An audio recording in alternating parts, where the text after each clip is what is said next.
L'univers est changement. Notre vie est ce que nos pensées en font. Nous pensons souvent que la force est la capacité de résister à une grande force sans se briser. Cependant, la véritable force, comme nous l'ont enseigné les stoïciens, ne consiste pas seulement à endurer. Elle consiste à prospérer grâce à l'adversité, et non malgré elle.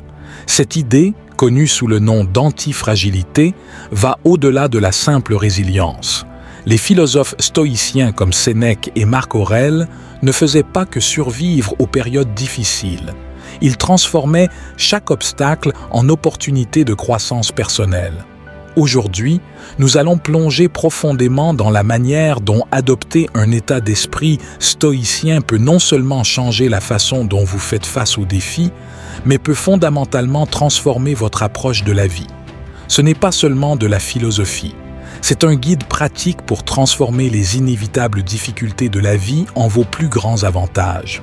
Alors, si vous êtes prêt à apprendre comment transformer le chaos de la vie en une échelle pour grimper plus haut, continuez à regarder tandis que nous explorons le monde robuste du stoïcisme et de l'antifragilité.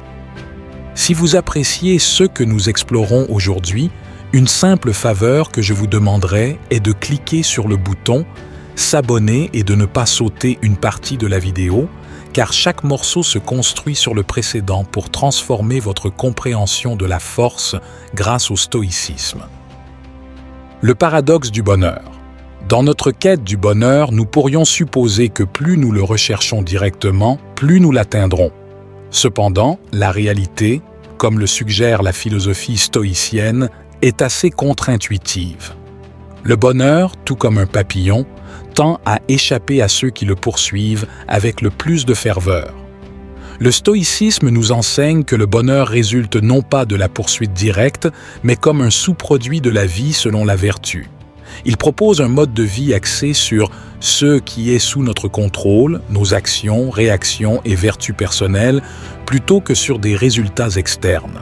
Les stoïciens, y compris des penseurs comme Épictète et Marc Aurèle, ont souligné l'importance d'aligner ces actions avec des valeurs morales, suggérant que le véritable contentement vient d'un caractère bien façonné et non de plaisir ou succès éphémère. Prenons, par exemple, la pratique stoïcienne de se concentrer sur le moment présent et d'accepter les choses telles qu'elles sont, non comme nous souhaiterions qu'elles soient. Cette approche diminue les frustrations qui découlent des attentes non satisfaites, souvent au cœur de notre malheur. Le stoïcisme nous ancre, fournissant une stabilité philosophique qui peut aider à naviguer les hauts et les bas de la vie avec équanimité.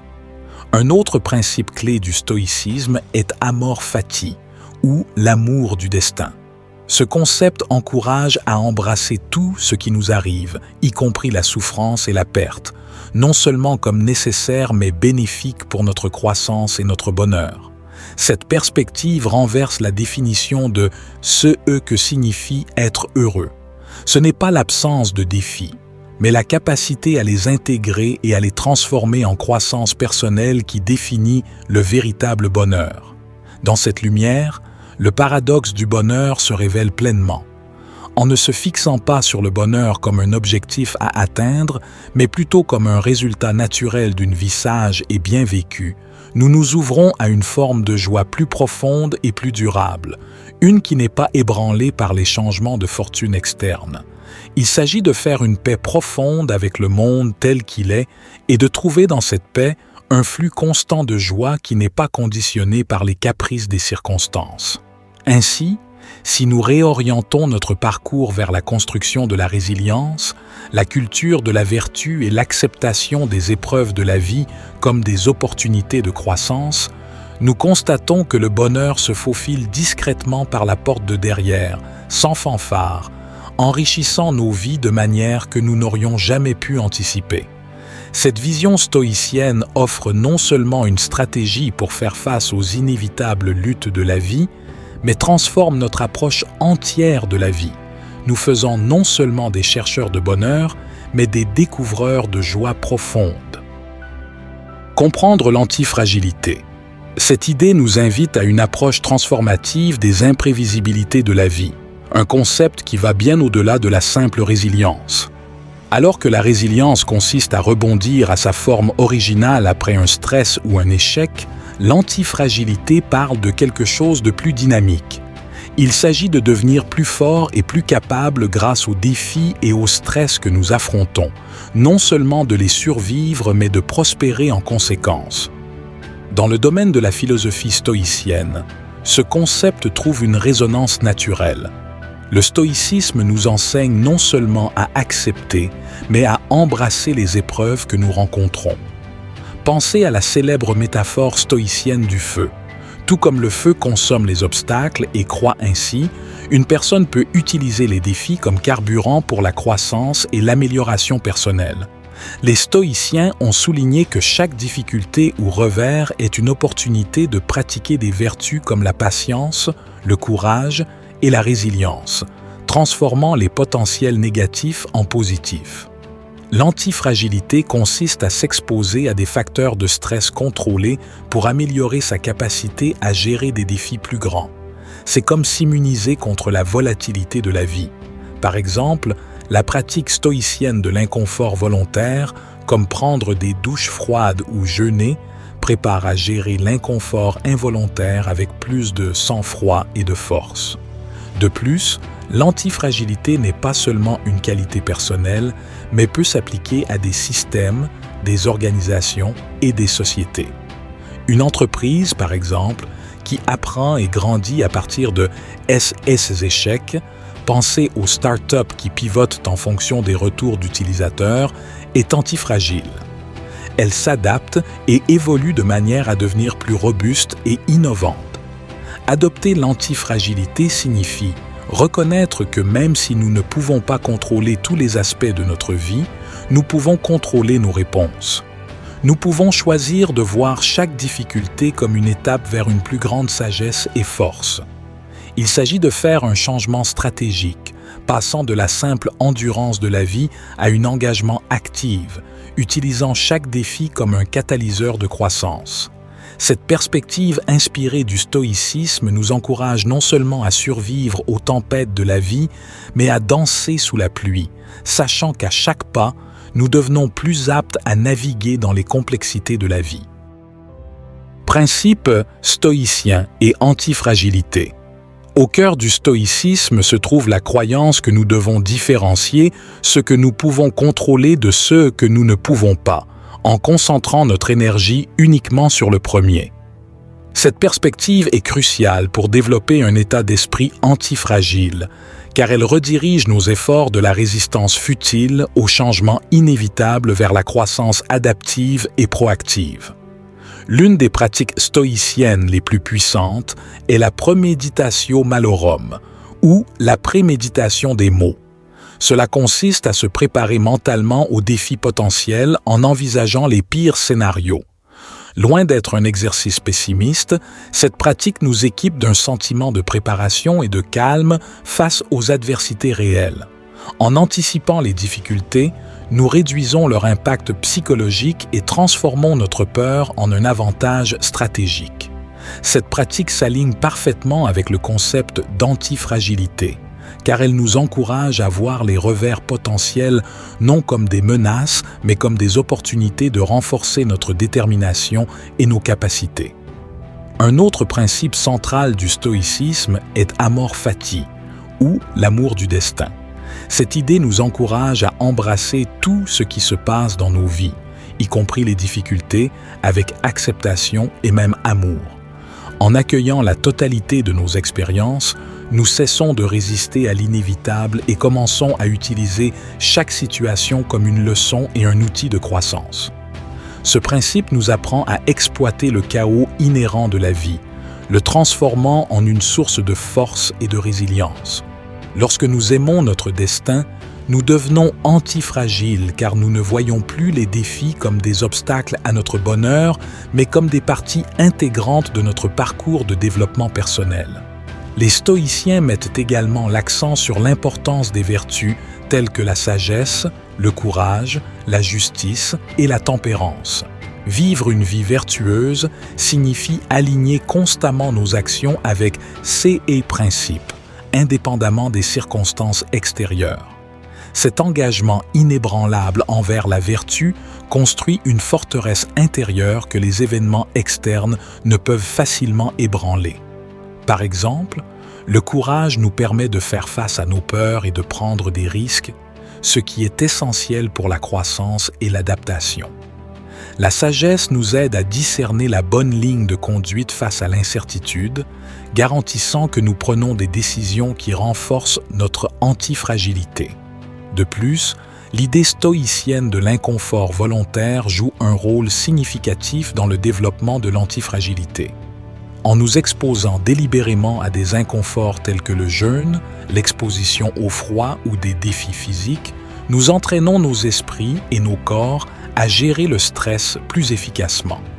Cette exposition contrôlée à l'adversité renforce notre capacité à faire face aux difficultés inattendues, tout comme les muscles se renforcent grâce à l'entraînement par résistance. C'est une application pratique du principe selon lequel « ce qui ne nous tue pas nous rend plus forts », un pilier de l'antifragilité. Le rôle de la perception. Lorsque nous percevons les défis comme des obstacles insurmontables, nous succombons au stress et à l'anxiété. Cependant, lorsque nous voyons ces mêmes défis comme des opportunités de tester et de renforcer notre détermination, nous devenons plus forts et plus résilients. Considérons la pratique stoïcienne du recadrage cognitif, qui consiste à changer la façon dont nous interprétons les événements. Par exemple, au lieu de voir une perte d'emploi comme un coup dévastateur, un stoïcien pourrait la voir comme une opportunité de poursuivre de nouvelles voies de carrière peut-être plus épanouissantes.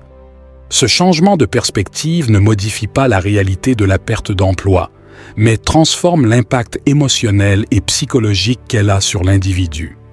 En recadrant nos perceptions, nous pouvons atténuer les effets négatifs du stress et exploiter le potentiel de croissance personnelle. Un autre aspect clé de la perception stoïcienne est l'idée que nos opinions sur les événements sont plus importantes que les événements eux-mêmes. Épictète a déclaré « Ce n'est pas ce qui t'arrive, mais comment tu y réagis qui compte ».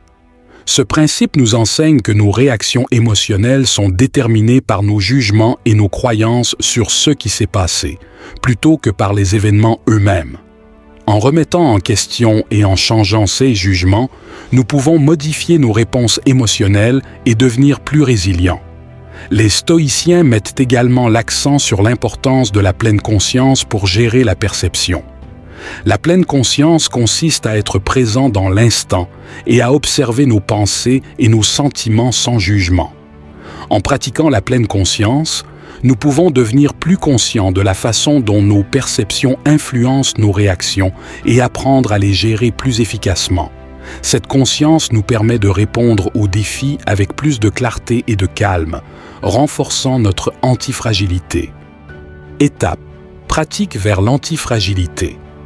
Développer l'antifragilité dans votre vie implique des étapes pratiques qui intègrent les principes stoïciens, transformant les défis quotidiens en opportunités de croissance. Voici comment vous pouvez commencer à intégrer l'antifragilité dans votre routine. 1. Embrasser l'inconfort. Volontaire. L'un des moyens les plus efficaces de développer l'antifragilité est de s'exposer délibérément à des niveaux de stress gérables. Ce concept, profondément enraciné dans les pratiques stoïciennes, implique des activités comme prendre des douches froides, jeûner de manière intermittente ou s'engager dans des exercices physiquement exigeants. L'idée est de devenir à l'aise avec l'inconfort, entraînant ainsi votre esprit et votre corps à gérer des stress plus importants avec plus de facilité. Sénèque, un philosophe stoïcien éminent, pratiquait souvent la pauvreté volontaire pour se rappeler qu'il pouvait endurer les difficultés et rester content sans richesse matérielle. 2. Pratiquer le recadrage cognitif. Le recadrage cognitif consiste à changer la façon dont vous interprétez et répondez aux événements. Face à un revers, demandez-vous comment vous pouvez utiliser cette expérience pour grandir. Par exemple, si vous échouez à un projet, au lieu de le voir comme une défaite, Considérez-le comme une opportunité d'apprentissage qui vous rendra plus compétent et résilient. Le philosophe stoïcien Épictète conseillait « Ce n'est pas ce qui vous arrive, mais comment vous y réagissez qui compte ». Cet état d'esprit aide à transformer les potentiels négatifs en positifs, renforçant une perspective antifragile. 3. Cultiver une mentalité de croissance. Adopter une mentalité de croissance signifie considérer les capacités et l'intelligence comme des qualités qui peuvent être développées par l'effort et l'apprentissage. Cette perspective s'aligne avec la croyance stoïcienne en l'amélioration continue de soi et la résilience. Lorsque des défis surviennent, une mentalité de croissance vous encourage à les voir comme des opportunités d'apprendre et de grandir plutôt que comme des menaces pour votre compétence. Cette approche vous rend plus adaptable et capable de transformer l'adversité en avantage. 4. Engagé dans la visualisation négative. La visualisation négative, ou premeditatio malorum, consiste à contempler les défis ou les pertes potentielles avant qu'ils ne se produisent. Cette pratique stoïcienne vous aide à vous préparer mentalement et émotionnellement aux situations difficiles, réduisant leur impact lorsqu'elles surviennent. En imaginant les pires scénarios, vous vous désensibilisez à la peur et à l'anxiété, rendant plus facile la gestion des difficultés réelles avec calme et sang-froid. Cette technique non seulement vous prépare à l'adversité, mais augmente également votre appréciation de ce que vous avez actuellement. 5. Se concentrer sur ce que vous pouvez contrôler.